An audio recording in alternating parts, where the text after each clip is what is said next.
Hello, BookTube. I have a BookTube tradition here that seems to be honored in the breach, but I'm going to do it anyway because I love it. This is Poetry Thursday, where you are encouraged, I am encouraging you to take a poem down off your shelf, read it to me, and tell me what you think of it. Nothing more than that, no formal analysis, but a chance to up the profile of poetry on this channel. One way or another, I am going to keep reading poetry to you on Thursdays, and I have a poem in mind today. This is called The Darkling Thrush by Thomas Hardy, and it goes like this. I leant upon a coppice gate when frost was spectre gray, and winter's dregs made desolate the weakening eye of day. The tangled bind stems scored the sky like strings of broken lyres, and all mankind that haunted nigh had sought their household fires. The land's sharp features seemed to be the century's corpse outlent, his crypt and cloudy canopy, and wind his death lament. The ancient pulse of germ and birth was shrunken hard and dry, and every spirit upon earth seemed fervorless as I. So the narrator is describing leaning on a gate in the middle of nowhere as night falls, when no one's around. At once a voice arose among the bleak twigs overhead, a full-hearted evensong of joy illimited. An aged thrush, frail, gaunt, and small, in blast-beruffled plume, had chosen thus to fling his soul upon the growing gloom.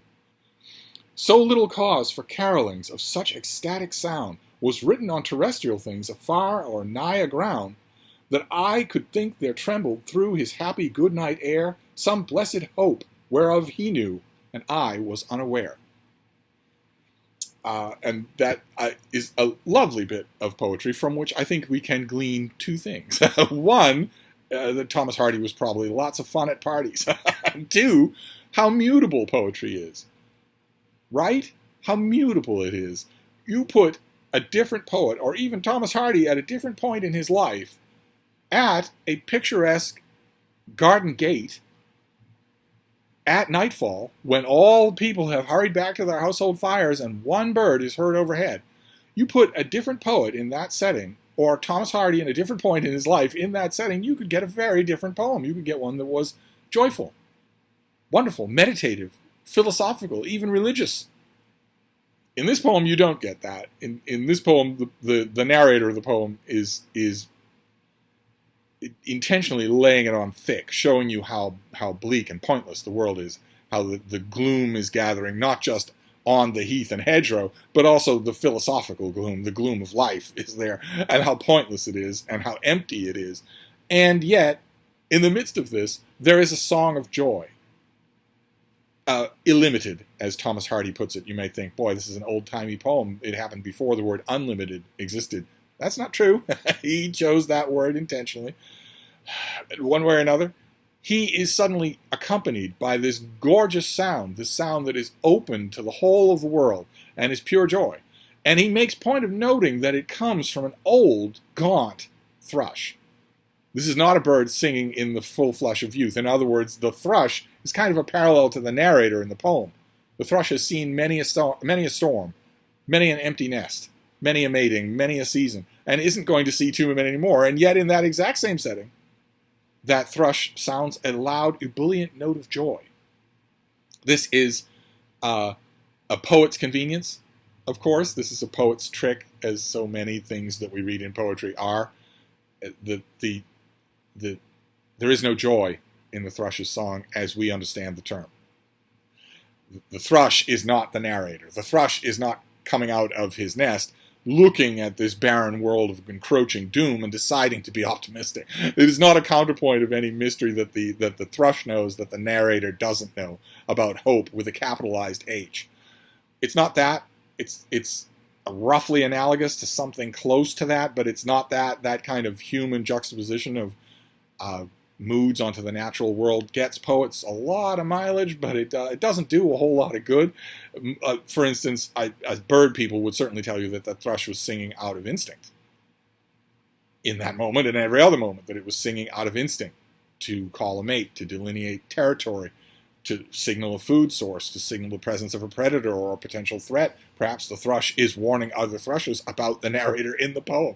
But one way or another, the key that differentiates the narrator from the tone, the tenor, the roughly analogous note of the natural world is very simple, and Thomas Hardy never understood it. He never saw it. Lived his whole life with animals, barnyard animals, familiar animals, birds, cats, dogs, and never saw it, not to his dying day.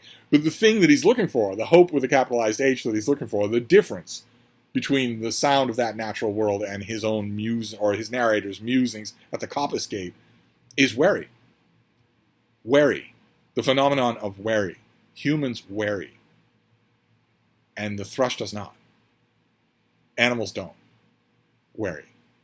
And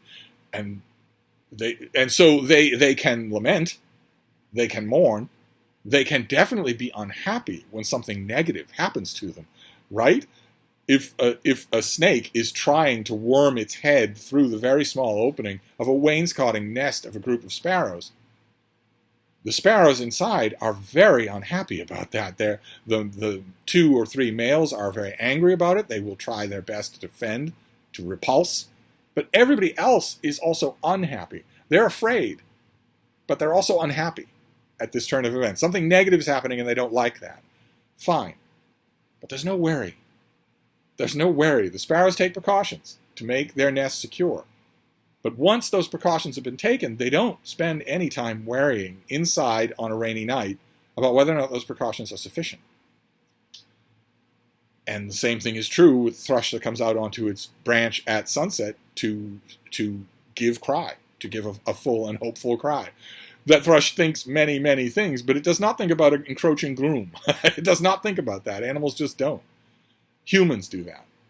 And it ruins lives. It ruins the tenor of your own life for so much of your life. Worry is completely useless.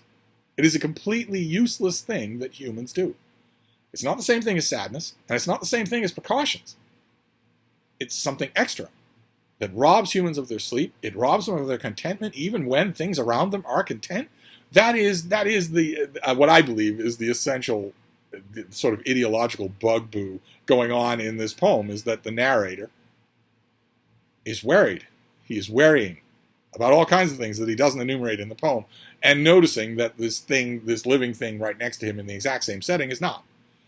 Anyway, that's my reading of A Darkling Thrush. This came from World Poetry, one of my favorite poetry anthologies, as you can tell. And I will leave off. I'd love to know what you thought of it. I'd also love you to make a video about a poem of your own. But one way or another, whether you do, whether anybody does or not, I will be back next Thursday with another poem. So you have been warned. Thank you, BookTube.